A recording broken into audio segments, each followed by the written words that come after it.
हरे कृष्णा। तो आप लोगों का स्वागत है। हम आज तीसरा अध्याय का मिड तक आ चुके थे। करेक्ट। कितने लोगों के पास उनकी अपनी भगवत गीता नहीं है? तो वो लोग अभी खरीद के लेके जाओ यहाँ से। अगर आप लोग टेक्स्ट बुक ही नहीं रखोगे, नोटबुक साथ में नहीं लाओगे, तो आप कुछ नोट्स नहीं निकाल पाओगे और फिर आप जिंदगी भर ऐसे ही रहोगे। ना ही भक्ति में प्रगति होगी, ना ही आप प्रचारक बन सकते। जब मैं नौसिखिया भक्त था, या शुरुआत थी, या अभी भी, तब की थी छोड़ो, अभी भी, अब मेरी तो छोड़ो। पूना के अध्यक्ष है इस राधेश्याम प्रभु। राधेश्याम प्रभु ने ब्रह्मचारी आश्रम ज्वाइन किया 93। 93 से अब तक कितने साल बीत चुके हैं? कितने हो गए? 32 ईयर्स इन ब्रह्मचारी आश्रम। इस्कॉन की फैमिली में या इस्कॉन वर्ल्ड में नंबर 1 के प्रचारक काउंट किया जाता है उनको। राधेश्याम प्रभु इज कंसिडर्ड। प्रीचिंग जितने भी लोग कर रहे हैं प्रभुपाद डिसाइबल के बाद, जो भी प्रचारक है उसमें अगर नंबरिंग किया जाए कि सबसे ज़्यादा प्रचार किसने किया है, तो नंबर 1 किसको दिया जाएगा? राधेश्याम प्रभु को दिया जाएगा। कई सारे लीडर्स उन्होंने बनाए, मेरे जैसे तो कई सारे लोगों को उन्होंने ट्रेन किया। लेकिन 32 साल के बाद, being a top most preacher होने के बावजूद भी, वो हर क्लास का नोट्स आज भी निकालते हैं। किसी भी क्लास में बैठेंगे तो अपना क्या लेके बैठते हैं? नोटबुक लेके बैठते हैं साथ में। छोटा सा डायरी होता है उनके पास, कुछ ना कुछ होता है लेकिन छोटा सा। और उसमें आज भी क्या लिखते हैं? कुछ स्ट्राइकिंग पॉइंट उनको लगा तो उसको क्या कर देते हैं? नोट करते हैं। जब आप ऐसे नोट्स करते करते रहोगे ना, तब जाके आप एक अच्छे प्रचारक बन पाओगे। जो आज नोट डाउन नहीं कर रहा है, वो कल वो सिखा नहीं पाएगा दूसरे को। जब आप नोट डाउन करते रहोगे तो, क्योंकि देखो, जितना ज़्यादा आप पढ़ने से आपके याद रहेगा, उससे कई गुना ज़्यादा लिखी हुई चीज़ें याद रहती है व्यक्ति को। लिखी हुई चीज़ें क्या होती है? व्यक्ति को याद रह जाती है, फटक से वो याद कर लेता है, तो याद रह जाता है। इसलिए नोटबुक लेके बैठना चाहिए साथ। और वो एक ही चीज़ को जब आप 10 बार लिखोगे ना, अलग अलग क्लास में सुनोगे और वही चीज़ को बार बार लिखोगे, तब जाके वो चीज़ कैसे रहेगी आपको? ऐसे आपके फोर्ड हेड पे रहेगी, फ्रंट में रहेगी। आप फटाक से जब भी आपको मौका मिलेगा, आप क्या कर पाओगे? उसको उसको बहुत ही आसानी से रिपीट कर पाओगे, आसानी से दूसरों को समझा पाओगे। लेकिन आप वो काम करोगे ही नहीं, तो फिर क्या रह जाएगा? आप जैसे थे वैसे रह जाओगे। ना तो फिर ना आप खुद के जीवन में उतार पाओगे, ना कभी दूसरों को पढ़ा पाओगे, दोनों नहीं होगा। एक परिस्थिति है कि हमें खुद के जीवन में भी उतारना चाहिए, और दूसरों को भी सिखाने आना चाहिए। दोनों चीज़ें होनी चाहिए। तो हम तीसरा अध्याय देख रहे हैं भगवत गीता का। तीसरे अध्याय को हमने कहाँ तक देखा है? 23 श्लोक संख्या। हरे कृष्ण। 23।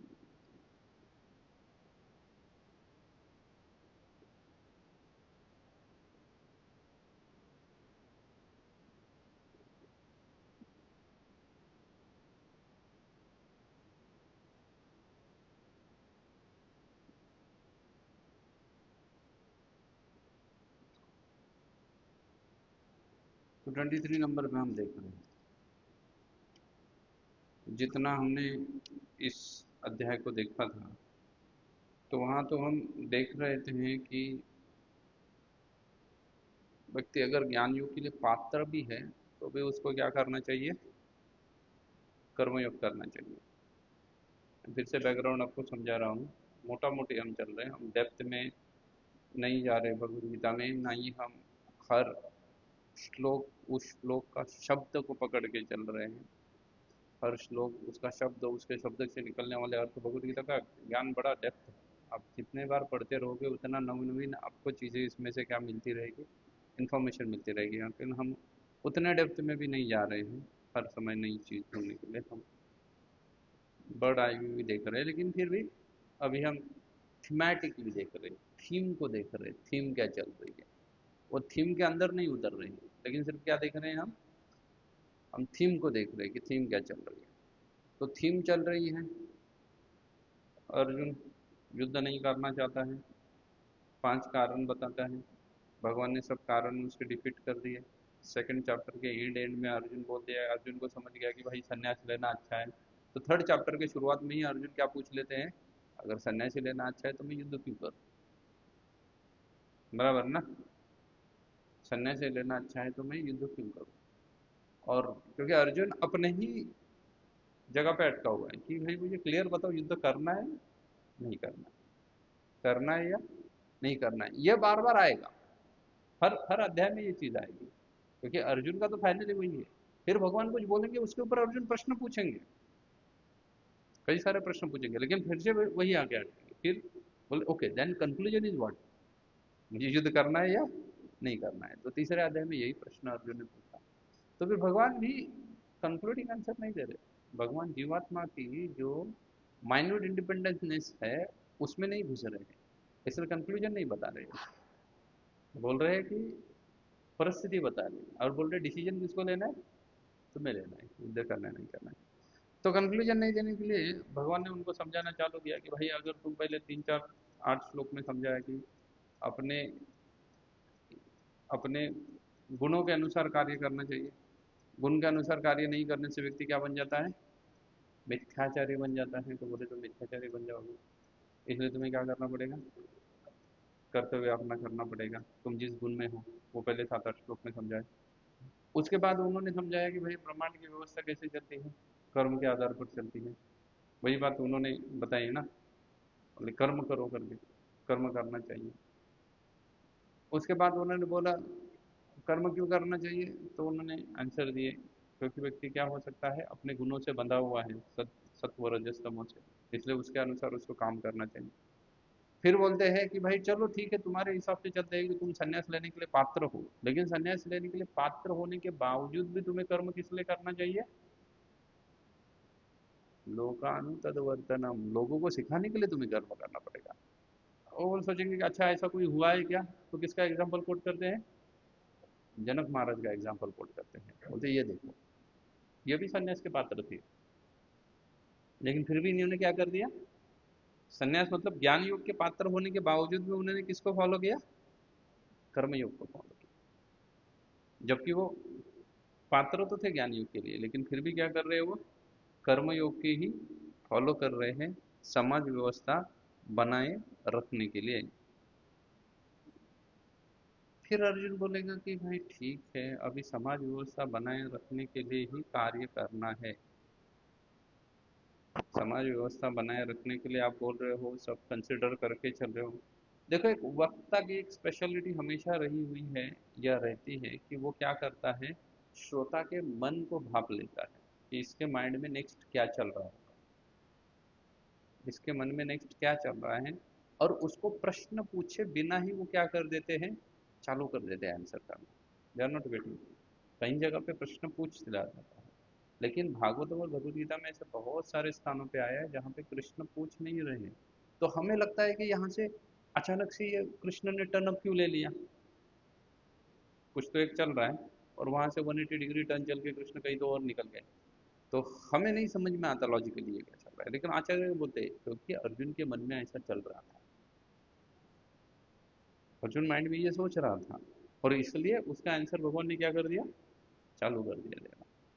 तो अभी 25 23 तक हमने देखा है ना, चोज में भी एज गुड एज वैसे ही बोल रहे हैं भगवान। भगवान अपना खुद का उदाहरण दे रहे हैं 24वें श्लोक में कि भाई देखो, मुझे भी करने के लिए कोई कर्म करने की आवश्यकता नहीं है, लेकिन फिर भी मैं क्या कर रहा हूँ, मैं लोगों को सिखाने के लिए अपने जितने भी सारे कर्म हैं वो करता रहता हूँ, ताकि समस्त प्राणी जीवात्मा क्या कर सके, शांतिपूर्ण रह सके, इसलिए मैं अपने कर्म करता रहता हूँ।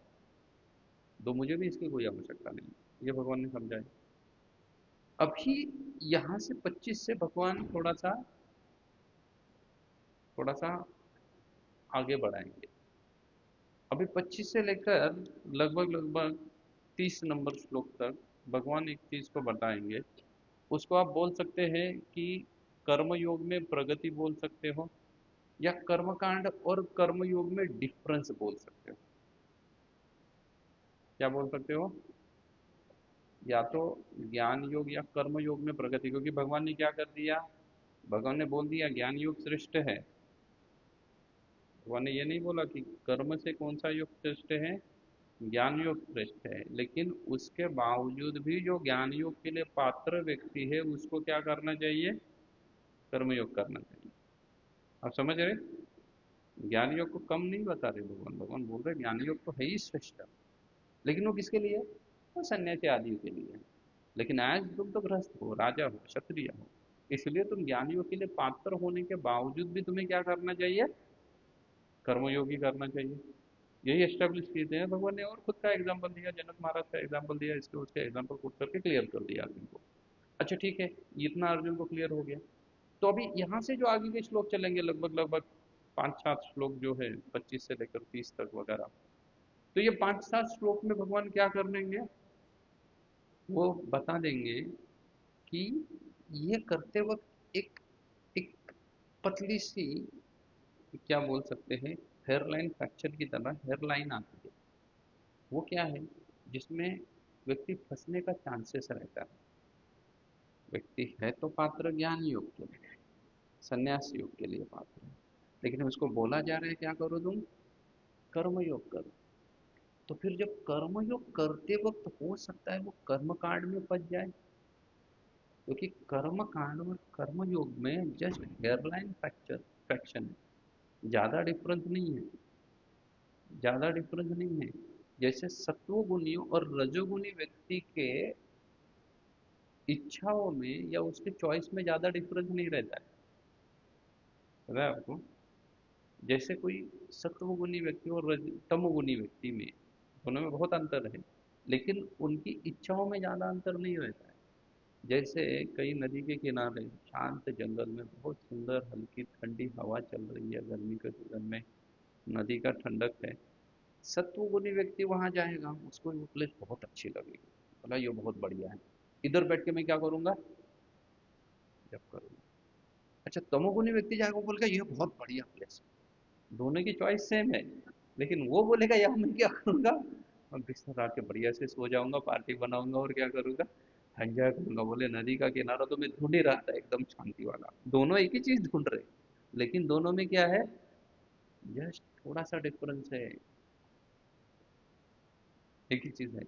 इसलिए प्राय कर्म कांड और कर्म योग में क्या हो सकता है, वैसे ही चलते हैं दिखने के लिए, बाहर से वो कैसे दिखेंगे, एक ही समान दिखेंगे।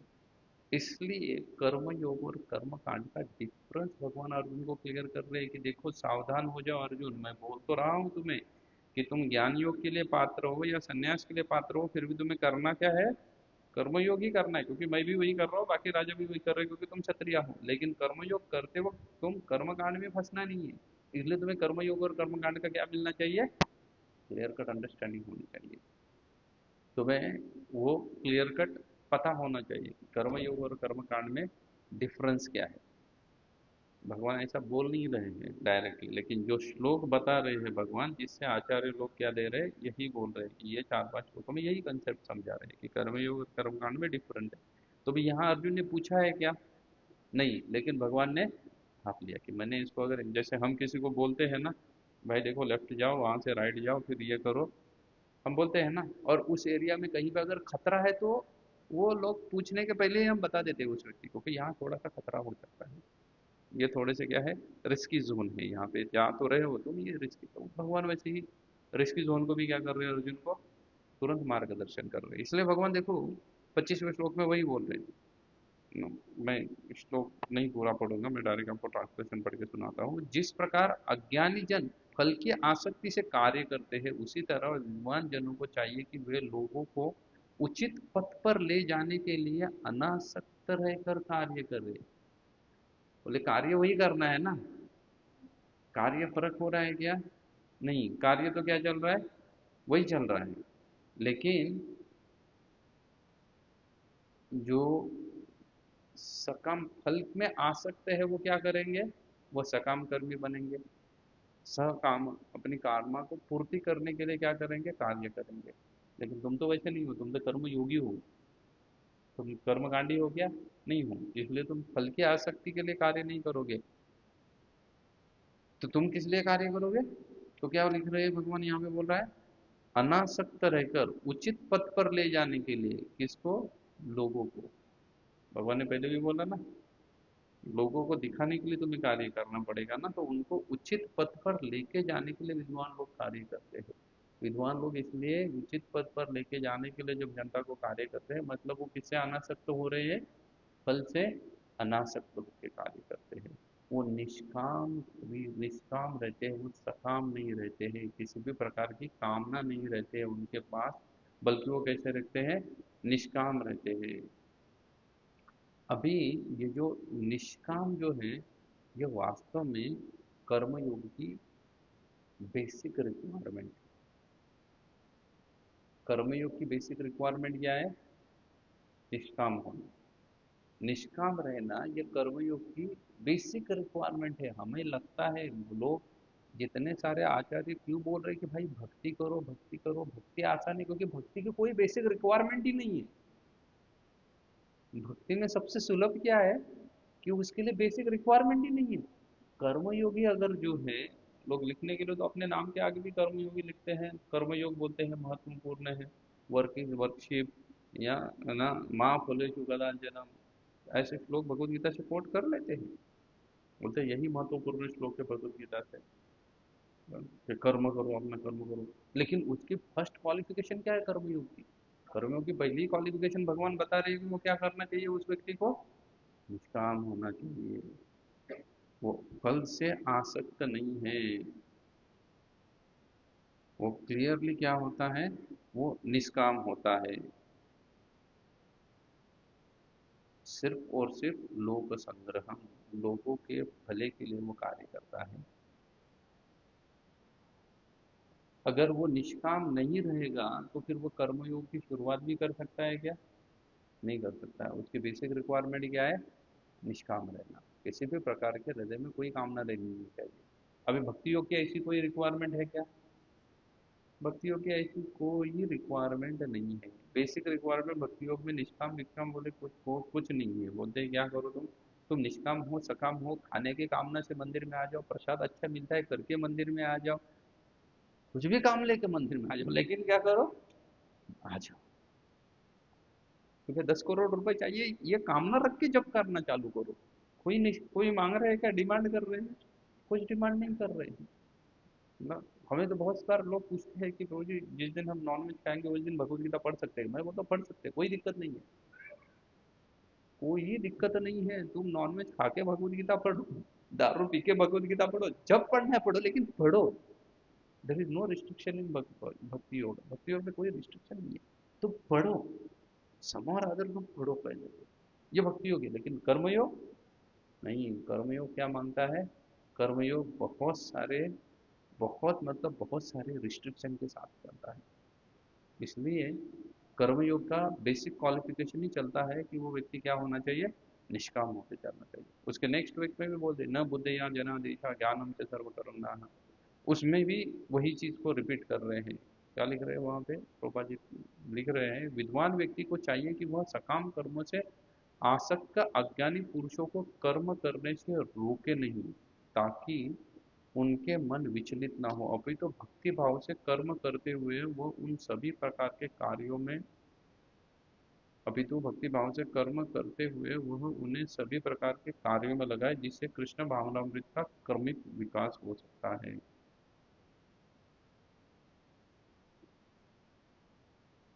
तो अभी देखो यहाँ पे भगवान भक्ति योग इंट्रोड्यूस करते हैं ये श्लोक में। और भक्ति योग ऐसी चीज है ना जो भगवान कर्म योग में भी बोल सकते हैं कि भक्ति कर सकता है व्यक्ति, हर जगह पे भक्ति कर सकता है, क्योंकि भक्ति इट्स लाइक अ कॉमन चीज है, इसलिए उसको भगवान हर योग में इंट्रोड्यूस करेंगे। हर योग में। अभी कुछ कुछ लोग इसका अर्थ अलग लगाएंगे, क्योंकि यहाँ पे क्लियरली बोल रहे हैं न बुद्धि भेव जनादेशानंद कर्म संजनन, जो जैसा कार्य कर रहा है उसको वहां से क्या मत करो, वंचित मत करो। जो सकाम कर्म में आसक्ति है, मतलब अपने इंद्रिय तृप्ति में लगा हुआ है, उसको क्या मत करो, उसको रोको नहीं। ऐसा क्लियरली ये श्लोक बोल रहा है, उसको रोको नहीं, ताकि उसका मन विचलित ना हो जाए, बल्कि उसको क्या करे, उसको वही कार्य करने दो, लेकिन उसको भक्ति भाव से करने दो। भगवान ने पहले तो कर्मयोग बता दिया कि कर्मयोग के लिए बेसिकली क्या है रिक्वायरमेंट, अनासक्त होकर करना है। तो अर्जुन वहां डर जाएंगे, अर्जुन नहीं तो हम लोग डर जाएंगे कि भाई अनासक्त होकर कैसे कार्य कर सकते हो। तो भगवान बोले इससे आसान भक्ति होगी। उसमें क्या करना है, उसमें कुछ नहीं करना है, उसमें तुम जो कर रहे हो करो, लेकिन कैसे करो, कृष्ण भावना भावित करो। जो कर रहा है ना वो करते रहो, कोई दिक्कत नहीं है, तुम्हारा नॉनवेज नहीं छूट रहा है, खाओ, कोई दिक्कत नहीं है, लेकिन क्या करो फिर भी जब करते रहो, फिर भी जब करते रहो। तुम विचलित मत हो जाओ, ज्यादा डरो मत। विचलित होने का मतलब होता है लोग डर जाएंगे, लोग स्वीकार नहीं करेंगे, तो बोल रहे हैं कि तुम डरो मत, तुम विचलित मत हो जाओ। तुम क्या करो फिर, तुम विचलित हुए बिना सिर्फ क्या करो, उसको उसको पालन करो, बिना विचलित हुए भी लोगों को विचलित किए बिना। एक लीडर का कार्य है कि वो लोगों को विचलित किए बिना उनको कहाँ पे लगाए, पॉजिटिविटी की तरफ लगाए। जैसे तो विज्ञ जब हम कॉर्पोरेट वर्ल्ड में जाते हैं सेमिनार देने के लिए, तो ये श्लोक को बहुत लेते हैं, क्योंकि यहाँ पे भगवान सिर्फ क्या बोल रहे हैं, पॉजिटिव साइड बोल रहे हैं, निगेटिव साइड बिल्कुल नहीं बोल रहे हैं। जो जैसा कर रहा है, लेकिन उसको क्या करो, उसको पॉजिटिवली ले लो, उसको पॉजिटिव साइड की ओर लेने के लिए बोल रहे हैं। क्योंकि उसके आगे की श्लोक, प्रकृति क्रियमाणानि गुणे कर्माणि सर्वशः अहंकार मूढ़ात्मा कर्ता हमिति मन्यते।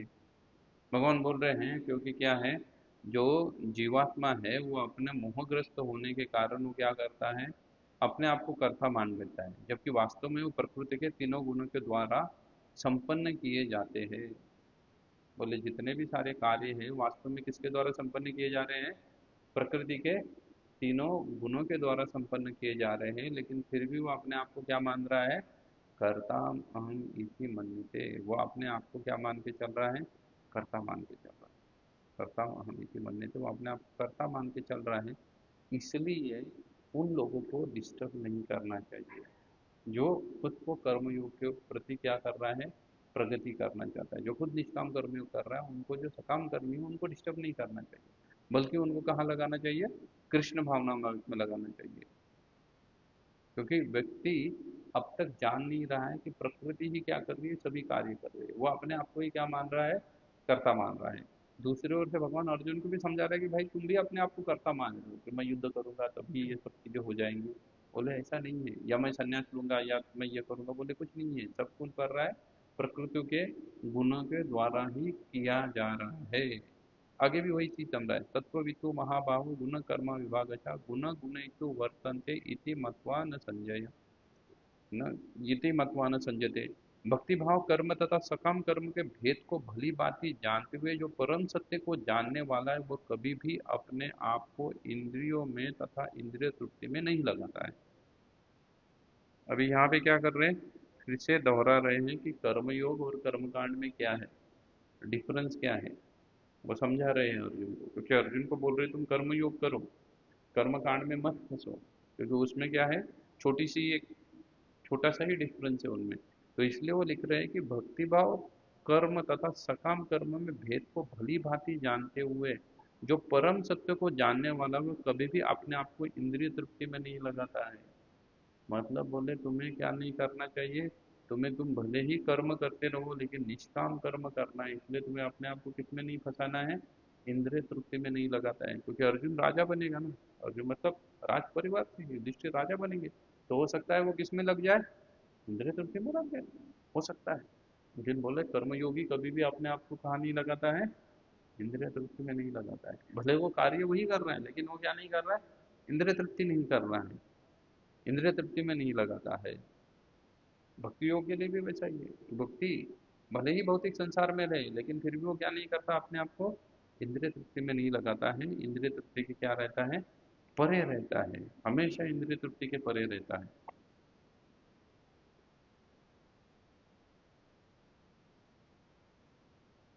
अर्जुन को बोल रहे हैं कि प्रकृते गुण सम्मूढ़ा संयते गुण कर्मणि, माया के गुणों से मोहग्रस्त होने पर अज्ञानी पुरुष पूर्णतः भौतिक कार्यों में संलग्न रह के आसक्त हो जाता है। यद्यपि उनके ये कार्य उनमें अज्ञान भाव के कारण अधम होते हैं, किंतु ज्ञानी को चाहिए कि उन्हें विचलित न करे। अज्ञानी पुरुष जो है वो क्या करेगा? कर्मकांड ही करेगा। वो किस में लग जाएगा? वो माया में लग जाएगा, वो माया से मोहग्रस्त हो जाएगा। क्योंकि कर्मयोग करते वक्त निष्काम जो शब्द उपयोग में लाया है, ये करना बड़ा कठिन होता है। तो इसलिए वो निष्काम के जगह उसी में क्या हो जाएगा, वो सकाम बन सकता है। कर्मयोगी निष्काम रह के कर्म करना बड़ा मुश्किल सा बात है।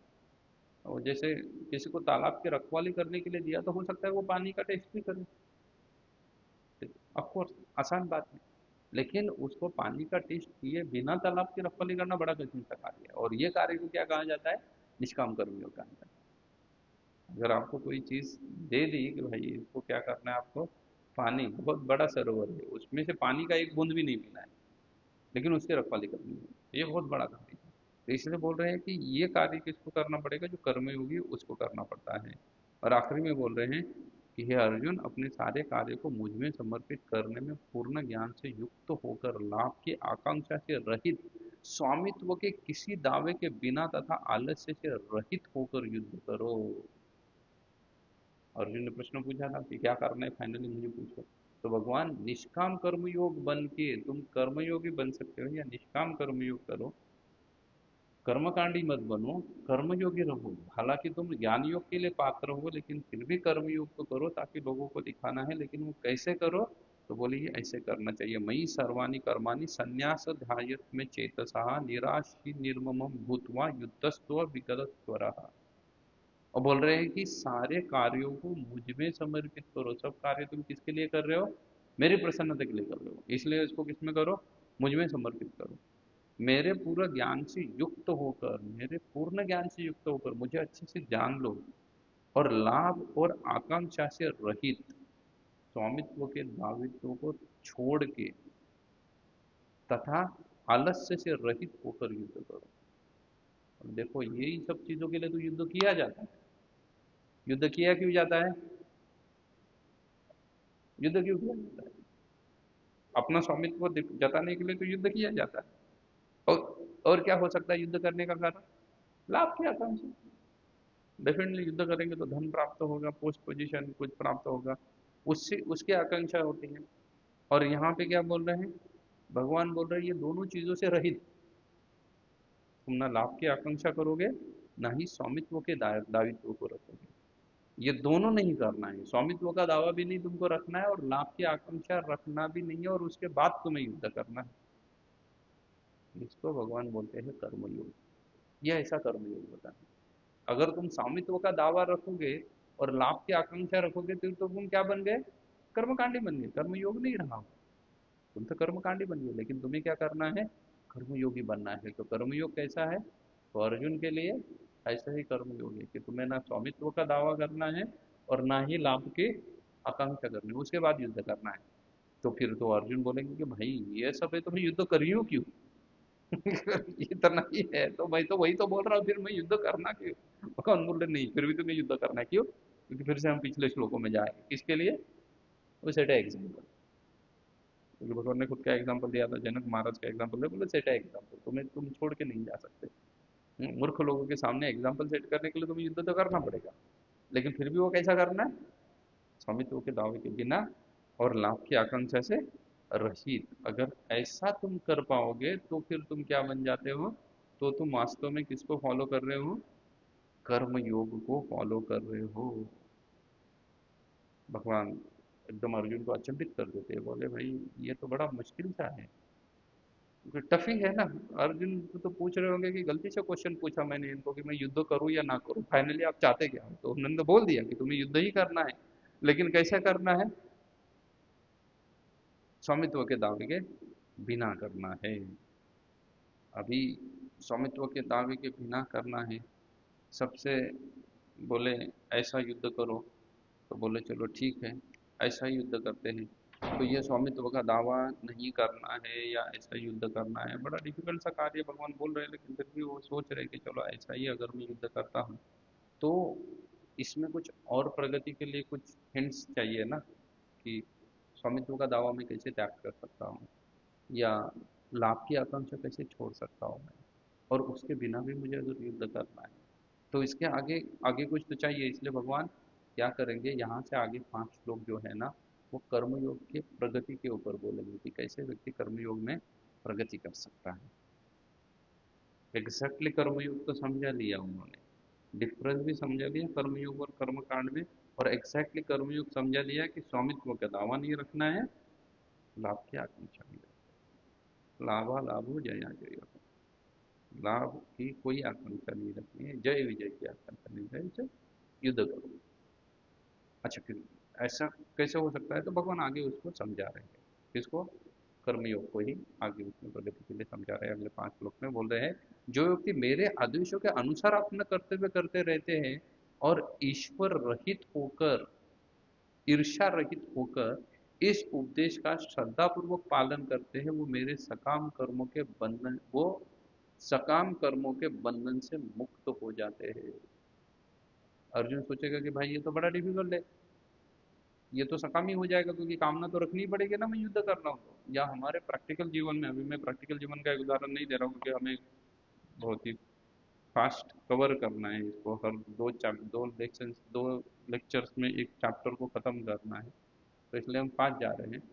तो अर्जुन के लिए वही है कि भाई मैं युद्ध की लाभ ना रखूँ, ना दावा रखूँ, किसी भी इसका लाभ का दावा ना रखूँ, है ना, कोई आकांक्षा नहीं रखूँ कुछ की, तो फिर युद्ध करके कैसे हो सकता है, ऐसा तो युद्ध हो ही नहीं सकता।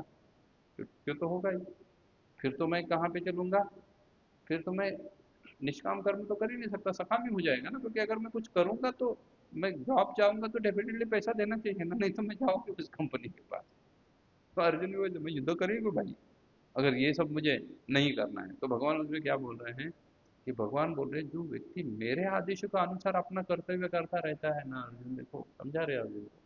तुम्हें प्रश्न है ना कि भाई मैं करूँ ही क्यों ये सब, निष्काम होकर कैसे कार्य किया जा सकता है लाभ की आकांक्षा रखे बिना। तो बोले मेरा आदेश करके चलना चाहिए व्यक्ति को, मेरे आदेशों को अपना कर्तव्य, आदेशों का अनुसार जो अपना कर्तव्य करता रहता है और किसी के प्रति कोई ईर्ष्या नहीं करता है, किसी के प्रति ईर्ष्या रखे बिना मेरे आदेशों का पालन करके श्रद्धा पूर्वक पालन करता है, वो व्यक्ति क्या कर रहा है, वो व्यक्ति सकाम कर्मों के बंधन से मुक्त हो जाता है। मतलब वो कौन सा कर्म कर रहा है, निष्काम कर्म कर रहा है ना, सकाम कर्म का बंधन से मुक्त होने का मतलब ही हो गया निष्काम कर्म कर रहा है वो, तो वो सकाम कर्मों के बंधन से मुक्त हो जाता है, मतलब वो निष्काम कर्म कर रहा है। इसलिए अर्जुन तुम क्या करो, निष्काम कर्म, निष्काम कर्म को ही क्या बोला है, कर्मयोग बोला है, निष्काम कर्म ही करने को कर्मयोग बोला गया, इसलिए वो क्या बन जाता है, निष्काम बन जाता है, सकाम कार्य नहीं करता, वो कर्मयोगी बन जाता है। कर्मयोग में आगे प्रगति के लिए अर्जुन को इन्फॉर्म कर रहे भगवान।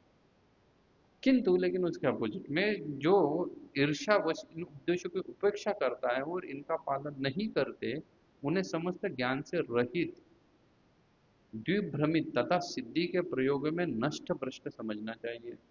भगवान ने पॉजिटिव साइड तो बता दी कि वो निष्काम कर्म करेगा, लेकिन अगर मेरे आदेशों का जो पालन नहीं करेगा और ईर्ष्यावश, ईर्ष्या से इन उपदेशों का, इन आदेशों का पालन नहीं करेगा, तो वो क्या हो जाएगा, वो योग के प्रति से क्या हो जाएगा, नष्ट भ्रष्ट समझना चाहिए। तो फिर वो निष्काम कर्मयोगी या कर्मयोगी नहीं रहता है, वो क्या बन जाएगा, वो नष्ट भ्रष्ट हो जाएगा अपने ज्ञान से। आगे बोले, सदृश चेष्टता स्वाया प्रकृति ज्ञान वापनी प्रकृति जानती भूताने निग्रह किम करिष्यति। ज्ञानी पुरुष भी अपनी प्रकृति के अनुसार कार्य करते हैं। अभी भगवान फिर से अर्जुन को वहां लेके जा रहे हैं, कहाँ पे, ये अर्जुन की इच्छा तो ज्ञान योग की थी ना, ज्ञान योग। तो अर्जुन फिर से यहाँ पे अचंभित ना हो जाए, बोलेगा कि यार ये दोनों से तो वो अच्छा था ना, यहाँ तो क्या ये सब छोड़ना ही है, तो वो तो मैं छोड़ के ही जा रहा हूँ ना, वही अच्छा कर रहा था। इसलिए बोलते ज्ञानी पुरुष भी तो अपने प्रकृति के अनुसार कार्य करते हैं ना, क्योंकि सभी प्राणी तीनों गुणों से प्राप्त अपने प्रकृति का ही अनुसरण करते हैं, भला दमन से क्या हो सकता है। अर्जुन को बोल रहे हैं कि दमन के पीछे मत पड़ो। इवन ज्ञानी भी क्या कर रहा है, अपने प्रकृति के अनुसार कार्य करता ही करता है। ज्ञानी पुरुष भी कभी बच नहीं पाए कार्य करने से, भले उसने संन्यास लिया लेकिन उसको अपना शरीर का, आत्मा और शरीर को इकट्ठा रखने के लिए कुछ तो कार्य करना पड़ेगा। और फिर वो कार्य कैसे करेगा, अपने प्रकृति के अनुसार करेगा। अपने प्रकृति के अनुसार ज्ञानी कार्य करेगा। बोले वो अभी उसके पास क्या बच गया अपने प्रकृति के अनुसार कार्य करने के लिए, उसके पास बच गया ना।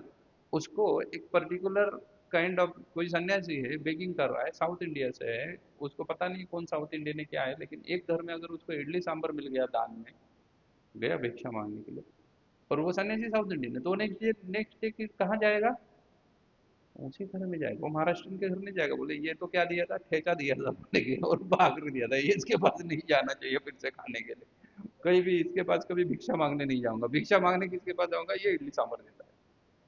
मतलब वो क्या कर रहा है, अपने प्रकृति का अनुसार, गलत नहीं कर रहा है वो कुछ भी। बोले वो सन्यासी है, उसकी सुधा भूख मिटाने के लिए उसको खाना पड़ेगा, तो वो लेकिन फिर भी क्या कर रहा है, अपने प्रकृति के अनुसार ही तो भोजन कर रहे हैं, वो कहाँ त्याग रहा है, वो अपने प्रकृति के अनुसार चल रहा है। तो इसलिए बोले ज्ञानी भी अपने प्रकृति के अनुसार ही चलते हैं अर्जुन, इसलिए तुम क्या करो, तुम अपने प्रकृति के अनुसार ही कार्य करो और निष्काम कर्मयोग ही करो, वो बेटर है। संन्यास लेने से अच्छा है, अपरिपक्व सन्यासी बनने से अच्छा है।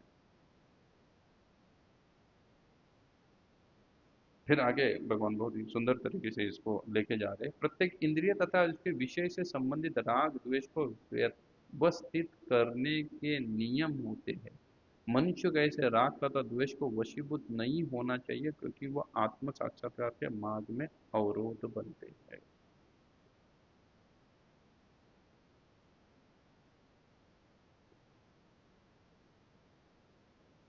अभी भगवान यहाँ से थोड़ा,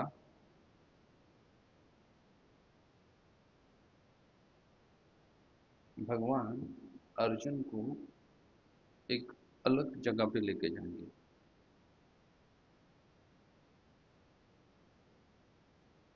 अभी यहाँ पे थोड़ा सा टर्निंग पॉइंट आ रहा है, अगर आप लोग थोड़ा सा ध्यान से सुनोगे तो आप इस चीज को एंजॉय करोगे, भगवद गीता का ज्ञान कैसे बांट रहे हैं भगवान अभी यहाँ पे। लेकिन भगवान अर्जुन को उसमें प्रगति करने का तो मार्ग बता रहे हैं, निष्काम कर्म योग पे आगे, लेकिन उसके डेंजर भी बता रहे हैं कि कहाँ डेंजर है। ज्ञानी वैसा कार्य करके ये समझा दिया।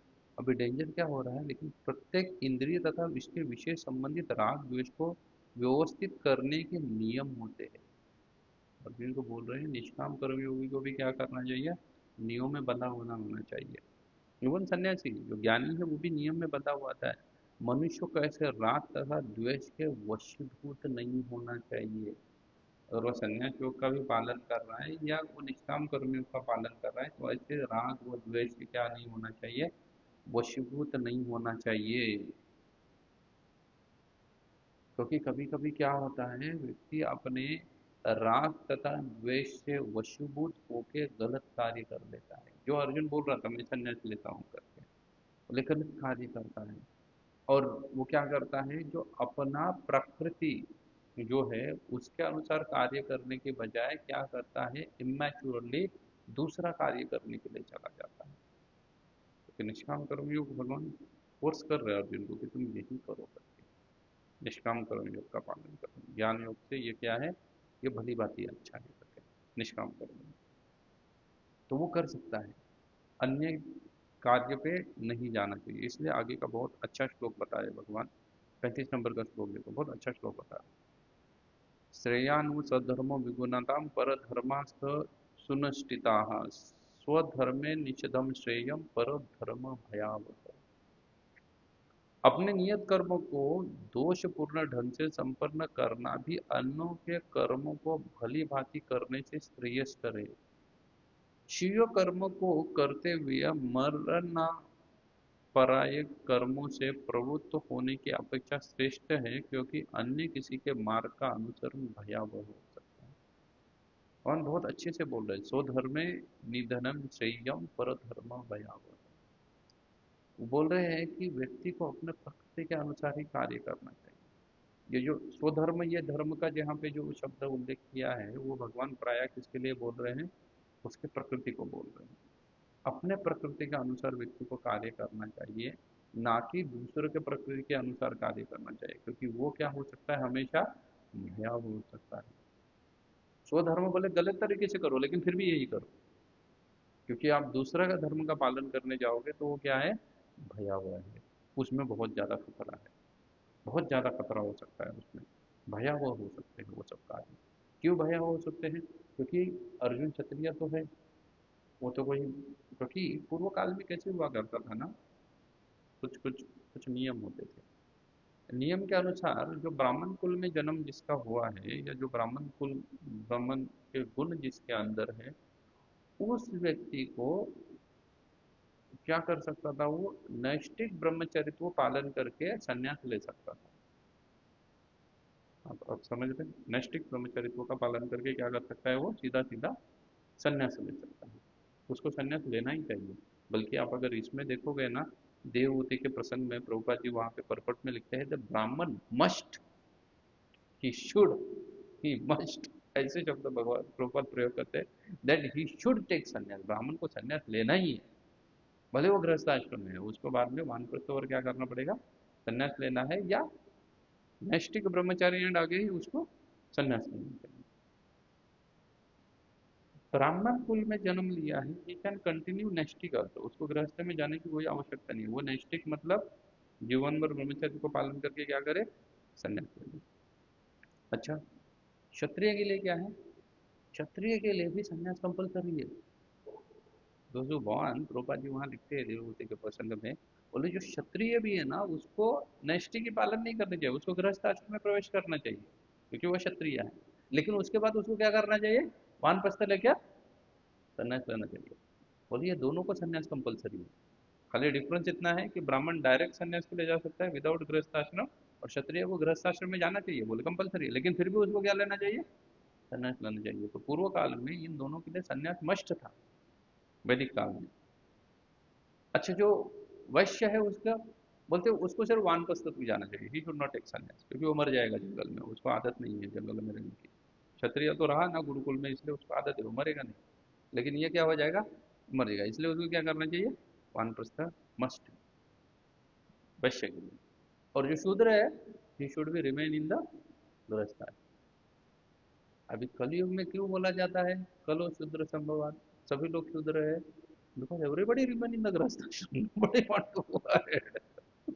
वो क्या करना चाहते हैं, वो चाहे ब्राह्मण कुल में जन्म ले, चाहे क्षत्रिय है, जो भी है, लेकिन वो रिमेन कहाँ रहते हैं, उधर ही रहते हैं, वो छोड़ना नहीं चाहते चीजों को, they remain in to the grihastha ashram. अभी अभी कोई बोलेगा प्रभु जी फिर कहाँ जंगल में चले जाए, अभी तो गृहस्थ को छोड़ के, ना जंगल रहे ना कुछ रहा, बोले चलो ठीक है कोई बात नहीं। प्रभुपाद जी एक मॉर्निंग कन्वर्सेशन में बोलते हैं, बोले कोई बात नहीं है, नहीं जा सकते हो, but you should not stick with गृहस्थ आश्रम। गृहस्थ की जो जो होमली एक्टिविटीज है, जिंदगी उसमें मत बिताओ। कुछ समय के बाद तुम समाज के लिए कुछ तो करो, सोशल सर्विस करो, do do something tangible work for the society. Because सन्यास का काम क्या है, you have to do something for the society ना, भगवान नाम का प्रचार करता है। लेकिन अभी कलयुग में वो नहीं है संभव है, लेकिन you can do something tangible ना, you don't remain in the गृहस्थ। जीवन भर पैसा कमाओ और जीवन बिताओ, उसमें मत फंसे रहो, you can come out and do something tangible ना, either in education field, either in some social, but do something tangible, that गृहस्थ क्षत्रिय को ये करना चाहिए। लेकिन कोई कर रहा है आजकल, नहीं कर रहे लोग, रिटायर्ड होने के बाद भी नए जॉब ढूंढते हैं, 60 साल के बाद कंपनी उनको भगा देती है, उसके बाद भी वो क्या करते हैं, नया जॉब ढूंढते हैं। मैंने कई सारे लोगों को देखा है, नया नया जॉब ढूंढते हैं ना, और चले जाते हैं। मैंने कई कई कई बार ऐसी जगह पे देखा है, दैट मैं आज ही कुछ तो एक जीओ इंस्टीट्यूट या जीओ यूनिवर्सिटी है यहाँ उलवे, उनका कुछ तो पढ़ रहा था, जीओ यूनिवर्सिटी है ना जीओ की, उलवे में। उनका वाइस चांसलर जो है वो रघुनाथ माशेलकर थे। रघुनाथ माशेलकर एक समय के बहुत वेरी एक्सपर्ट साइंटिस्ट या बड़े फेमस साइंटिस्ट थे रघुनाथ माशेलकर। स्पेसिफिकली केमिस्ट्री वगैरह केमिकल के फील्ड में उनका बड़ा ये था। भारत के एक समय के लीडिंग केमिकल पर्सन थे, वही जानते थे अच्छे से केमिस्ट्री को। अभी वो क्या कर रहे हैं, जीओ के लिए काम कर रहे हैं, क्यों, क्योंकि वहां से रिटायर्ड हो गए, he got retired and now he is working here। और अब बहुत सारे आप देखो आईएएस ऑफिसर वगैरह कहाँ पे आपको दिखेंगे, वो लोग किसी कंपनी को ज्वाइन किए हुए दिखेंगे, और वहाँ पे क्या रहे, एक मोटी सैलरी है, जबकि उनको तो पेंशन मिल रही है ना सरकार से। उनका चरित्र, जीवन चरित्र चालन को तो सरकार पैसा दे रही है ना, उनको पेंशन क्यों दे रही है? ताकि तुम्हारा एक्सपीरियंस और जो भी कुछ है, जो अभी तुम क्या करो, फ्री में डिस्ट्रीब्यूट करना चालू करो। लेकिन लोग कर रहे हैं क्या? नहीं कर रहे। रिटायर होने के बाद यहाँ से सरकार से पेंशन आ रही है और एक नया जॉब ढूंढ रहे हैं। ढूंढ रहे हैं। पर धर्म क्या है? भयावह। अर्जुन तुम क्षत्रिय हो तो better, instead of going for ज्ञान योग या संयोग योग के, इससे अच्छा क्या है, तुम क्या करो, निष्काम कर्म योगी करते रहो, क्योंकि ये तुम्हारे लिए अच्छा है। दूसरे का धर्म का पालन करना, अपना धर्म जो भले गलत तरीके से पालन करो लेकिन वो अच्छा है तुम्हारे लिए। पर धर्म क्या होता है हमेशा? भया। अब देख रहे हैं ना, हमारे देश में भी कई सारे लोग कन्वर्टेड मुस्लिम बन गए, लेकिन फिर भी वो क्या पहनते हैं, फिर भी वो बैंगल पहनते हैं, मेहंदी लगाते हैं, और न जाने क्या क्या चीज़ें करते हैं, मंगलसूत्र आदि पहनते हैं। ये सब मुस्लिम कल्चर में नहीं है। गल्फ गल्फ में कहाँ से आ गया? मेहंदी कहाँ से आएगा? जिसको पानी पीने के लिए मिल रहा है, कुछ घास नहीं उग रही है, वहाँ पे मेहंदी कहाँ से आएगी उनको लगाने की? ये कुछ नहीं है उनके पास श्रृंगार वगैरह कंसेप्ट। अरे श्रृंगार कहाँ से करेंगे? आजकल तो बोला जाता है भारत में मुस्लिम का श्रृंगार होगा, कहाँ से आएगा मुस्लिम में श्रृंगार? है कोई श्रृंगार करना? जो जो डेजर्ट में है वो उसके श्रृंगार के साधन का, जब खाने के लिए नहीं मिल रहा है वहाँ, उसके पास श्रृंगार के साधन कहाँ आएंगे? लेकिन वो क्या कर रहे हैं, किसी को वहाँ कर एक्सेप्ट करते हैं। तो परधर्म भया हुआ ना, तो तुम वहाँ गए क्यों? इसको ही स्वीकार करो ना। भले अपना गलत कर रहे हो, लेकिन इसको ही स्वीकार करो। परधर्म हमेशा क्या रह सकता है? भया हुआ हो सकता है। अपने प्रकृति के अनुसार कार्य करो। दूसरे के प्रकृति के अनुसार कार्य करने के लिए जाओगे तो वो क्या हो सकता है, हमेशा भयप्रद हो सकता है व्यक्ति को। और फिर आगे भगवान अर्जुन बहुत ही अच्छे से प्रश्न पूछेंगे। बहुत अच्छा प्रश्न पूछते हैं अर्जुन। बोले परधर्म भया हुआ मतलब वो पाप करेगा, गड़बड़ करेगा ना। तो वो पूछ रहे हैं कि व्यक्ति न चाहते हुए भी, बहुत अच्छा प्रश्न अर्जुन पूछते हैं। 36 नंबर श्लोक देखो ना, मनुष्य न चाहते हुए भी पाप कार्य के लिए प्रेरित क्यों होता है? उसकी इच्छा है क्या? नहीं है, फिर भी वो किस में प्रेरित हो रहा है? पाप कार्य के लिए प्रेरित वो होता है। यह अर्जुन का सिंपल प्रश्न है कि पर धर्म के लिए वो क्यों दौड़ रहा है। या आचार्यगण बोलते हैं कि यह अर्जुन के प्रश्न इसलिए पूछा क्योंकि निष्काम कर्मयोग में, निष्काम कर्मयोग या ज्ञान योग, दोनों में से कुछ भी अर्जुन, अभी भी अर्जुन कन्विंस नहीं हुआ है। भगवान उसको कन्विंस कर रहे हैं कि तू क्या कर ले, संन्यास। क्योंकि आगे 4th चैप्टर में आगे अर्जुन फिर से बोलेगा कि मैं संन्यास ले लेता हूँ करके। तो भगवान उसको सिर्फ समझा रहे हैं। तो इसमें भगवान ये बीच में अर्जुन प्रश्न पूछता है कि इसमें डेंजर तो पाप का ही है ना। हम पाप मतलब हम डायरेक्ट ग्रॉस पाप को पाप मानते हैं, लेकिन अर्जुन के हिसाब से इंद्रिय तृप्ति भी पाप हो जाता है, काम कर्म भी पाप हो जाता है। इसलिए बोलता है कि इच्छा ना होते भी व्यक्ति ऐसा क्यों करना चाहता है? इच्छा तो नहीं है उसकी पाप करने की, तो पाप क्यों करना चाहता है? या निष्काम कर्म योग, भक्ति योग में क्या क्या बाधाएं हो सकती है, उसके ऊपर भगवान चर्चा करेंगे। इसलिए अर्जुन से ऐसा प्रश्न पूछा रहे हैं कि व्यक्ति क्यों पाप करना चाहता है इच्छा ना होते हुए भी। तो भगवान बहुत सुंदर आंसर देते हैं। कामेश क्रोधेश रजोगुण समुद्भवा महाशनो महापात्मा विद्ये नीमहि वैरिणा। और ट्रांसलेशन रोका जी कितना सुंदर लिखा है कि भगवान ने कहा, अर्जुन ने, इसका कारण रजोगुण से संपर्क से उत्पन्न काम है। काम कहाँ से उत्पन्न होता है? रजोगुण से। क्योंकि अब थोड़ा पीछे चल के देखोगे, भगवान ने एक जगह बोला था ना कि कोई भी लाभ की आशा मत रखो, और क्या नहीं रखना चाहिए, अपना डोमिनेंस भी नहीं रखना चाहिए कि मैं युद्ध कर रहा हूँ। लाभ भी नहीं रखना चाहिए और अपना डोमिनेंस भी नहीं रखना चाहिए। तो ये तो काम है, लाभ और ये दोनों काम है ना। भगवान बोले ये कहाँ से आता है? ये वास्तव में रजोगुण से उत्पन्न है। कामेश क्रोधेशो रजोगुण समुद्भवा, रजोगुण के संपर्क से उत्पन्न होता है। काम जो है वो पहले रजोगुण के संपर्क से उत्पन्न होता है, और काम की जब पूर्ति नहीं होती है तो व्यक्ति को क्या आने लगता है? क्रोध आने लगता है। क्रोध पहले नहीं आएगा। क्रोध की उत्पत्ति ही काम से होती है। काम is like a father and क्रोध इज लाइक अ सन। वो क्रोध से आ जाएगा, क्रोध आ जाएगा, काम आ गए उसके हृदय में, क्रोध आना ही आना है। और ये काम कहाँ से उत्पन्न हो रहा है? रजोगुण से उत्पन्न हुआ। बोले रजोगुण से उत्पन्न हुआ। और यही इस संसार का सर्वभक्षी पापी है। महाशनो महापात्मा, बोले सबसे बड़ा पाप यही है। वो क्या है? काम है। एक्शन क्या लिए वो अलग बात है, लेकिन मूल क्या है उसका? रूट कॉज तो काम है। अब ये काम की वजह से कोई रेप कर सकता है, कोई चोरी कर सकता है, कोई और कुछ कर सकता है, बट रूट कॉज है काम। उसका उसको कैसे एक्सप्लोर हो गया वो अलग बात है, लेकिन रूट कॉज तो काम है। और ये काम कहाँ से उत्पन्न होता है? रजोगुण से उत्पन्न होता है। अच्छा, काम के दो बच्चे हैं। एक्चुअली काम इज फादर, और उसके दो बच्चे हैं। काम का एक बच्चा तो है क्रोध, क्योंकि काम पूर्णित नहीं हुआ तो फिर उसको क्या आ जाएगा? क्रोध आ जाएगा। अच्छा, काम की पूर्णता हो गई तो लोभ आ जाएगा।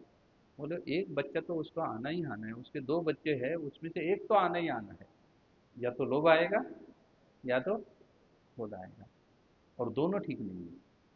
क्रोध भी ठीक नहीं है और लोभ भी ठीक नहीं है। दोनों ठीक नहीं है। बोले क्रोध भी ठीक नहीं है और लोभ भी ठीक नहीं है। और ये दोनों कहाँ से आ रहे हैं? रजोगुण से आ रहे हैं। और रजोगुण से ये दोनों चीजें आ रही है। और वे ये कैसे है? तो भगवान पूरा आगे एक एनालॉजी देते हैं, एक उदाहरण से समझा रहे हैं। तो मैं थोड़ा फास्ट फॉरवर्ड जाता हूँ। जिस प्रकार अग्नि धुएं से, दर्पण धूल से तथा भ्रूण गर्भाशय से आवृत्त रहता है, उसी प्रकार जीवात्मा इस काम की विभिन्न मात्राओं से आवृत्त रहता है। कोई जीवात्मा काम से छूटता नहीं है, और ये रजोगुण से उत्पन्न होता है। और उसकी मात्रा से कैसे आवृत्त रहता है जीवात्मा, तो हम काम में कितने अंदर डूब चुके हैं उसके लिए भगवान क्या एग्जाम्पल दे रहे हैं। जैसे अग्नि धुएं में छुपी हुई है। अग्नि तो है लेकिन उसको किसने घेर लिया है? धुएं ने घेर लिया है। या दर्पण को धूल ने, या भ्रूण को, भ्रूण मतलब गर्भ जो है वो, उसको गर्भाशय से आवृत्त रहता है। जो गर्भ है वो तो अंदर है, लेकिन उसके ऊपर लेयर किसका रहता है? गर्भाशय का लेयर रहता है उसके ऊपर, वो अंदर होने के बावजूद भी। तो वैसे ही हमारे ऊपर किसका लेयर चढ़ा हुआ है? काम का लेयर चढ़ा हुआ है। इतने हम काम में डूबे हुए हैं, तो हमारे ऊपर वो गर्भ के ये भ्रूण के ऊपर, चाइल्ड जो गर्भ में है माता के, उसके ऊपर एक बैग है, उस बैग में उसको भर दिया है ना, वो आवृत्त है। वैसे ही हम काम के बैग में भरे हुए हैं। इन शॉर्ट कह देगा तो हम किस में भरे हुए हैं? इच्छाओं के या काम के बैग में भरे हुए हैं। और इसी प्रकार बोल रहे हैं, आवृत्तम ज्ञान में न ज्ञानिनो नित्य वैरी नाम काम रूपे न कौनते हैं दुष्यरेण न नलेचनी। भगवान बोले इस प्रकार ज्ञान में जीवात्मा की शुद्ध चेतना उसके काम रूपी नित्य शत्रु से ढकी रहती है, जो कभी भी तुष्ट नहीं होता और अग्नि के समान जलता रहता है। पूरे काम इतना भयंकर है कि वो कभी भी तुष्ट नहीं होता। जलता किसके जन्म रहता है? अग्नि के समान जलता रहता है। और बोले ये किसमें ज्यादा टेंशन है? ज्ञानी नाम नित्य वैरी नाम। बोले तू तो ज्ञानी बनना चाहता है ना, ज्ञानी का नित्य वैरी कौन है? ये काम। ज्ञानी नाम नित्य वैरी नाम, जो ज्ञान भी जिसके पास है उसका भी ये नित्य वैरी है, उसको भी भगत ये कर देता है। तो अर्जुन सोचेगा अच्छा इतना डेंजर काम है, ये रजोगुण से आता है। अच्छा फिर ये रहता कहाँ है? तो भगवान बोल रहे हैं, इंद्रिया मम इंद्रियाणि मनोबुद्धि रस्थाधिष्ठान मुच्यते। इंद्रिया मन तथा बुद्धि इस काम के निवास। और मैं सोचे इस काम को मारना है, तो रजोगुण से उत्पन्न नहीं, तो ये मिलेगा कहाँ पे? तो कहाँ पे मिलेगा? तीन जगह बोल दी, इंद्रिया, बुद्धि, मन। ये तीन जगहों पे काम रहता है। ये इसके निवास स्थान है। इनके द्वारा यह काम जीवात्मा के वास्तविक ज्ञान को ढक कर उसे मोहित कर लेता है। इंद्रिया, बुद्धि, मन, ये तीन जगह काम रहता है। और ये तीन जगह से वो उसको क्या करता है? जीवात्मा को पूर्ण रूपे न ढक लेता है, उसके वास्तविक ज्ञान को भी समाप्त कर देता है ये काम। बोले ये इतना डेंजर है, ये इन जगहों पे क्या करता है? वास करता है। इसलिए जो निष्काम कर्म योग या भक्ति में या किसी भी आध्यात्म में प्रगति करना चाहता है, उसके लिए क्या करना चाहते हैं? प्रारंभ से ही इस इंद्रियों के वश में करके इस पाप के महान प्रतीक का दमन करो और ज्ञान तथा आत्म साक्षात्कार का इस विनाशकर्ता का वध करो। अर्जुन को बोल रहे हैं कि इसलिए बिगिनिंग से ही क्या करना चाहिए, तुम्हें इसका वध करना चाहिए। बिगिनिंग से ही किस कैसे वध कर सकते हो, इंद्रियों को वश में करके। बिगिनिंग में बोला गया ना, बिगिनिंग से ही इंद्रियों को वश में रखना चाहिए और इनका वश करके तुम इस पाप को क्या कर सकते हो, इस काम को नष्ट कर सकते हो। बोलेंगे यार ये इंद्रियों को वश में करना बड़ा मुश्किल का काम है, काम को तो मारना है लेकिन इंद्रियों को वश में करना भी क्या बोल देंगे। अर्जुन बोला बड़ा मुश्किल का काम है, भगवान बोले मुश्किल नहीं है, आसान काम है।